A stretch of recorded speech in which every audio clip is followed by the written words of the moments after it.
நம்ம ஊரு தென்காசி பெயரளவுக்கு மட்டும்தான் மாவட்டமா இருந்துட்டு வருது. ஏன் அப்டின்னா, ஒரு மாவட்டத்திற்கு உண்டான உள்கட்டமைப்பு வசதிகளோ, இல்ல அதற்கான திட்டங்களோ, இல்ல இளைஞர்களுக்கு வேலைவாய்ப்புக்கான திட்டங்களோ, இல்ல மாணவர்களுக்கான ஒரு மாவட்ட அறிவியல் மையம், இல்ல ஒரு மாவட்ட மியூசியம், இல்ல ஒரு மாவட்ட விளையாட்டு மையம், இத மாதிரியான எந்த ஒரு திட்டங்களுமே நம்ம ஊருக்கு இதுவரைக்கும் அமையப்பெறல. இன்னும் குறிப்பா சொல்லணும் அப்டின்னா, நம்ம மாவட்ட கலெக்டர் அலுவலகம் புதுசா கட்டியிருக்கிறாங்க இல்லையா?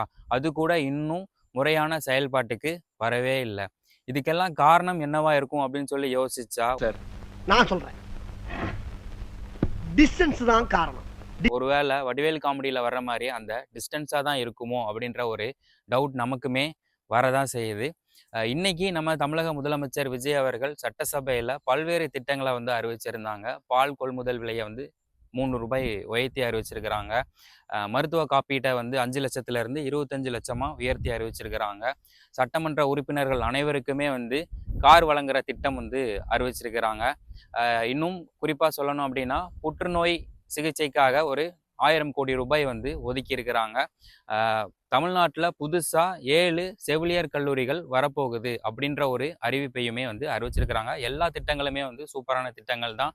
மிக மிக வந்து ஒரு பாராட்டப்பட வேண்டிய ஒரு விஷயமா தான் இருந்துட்டு வருது.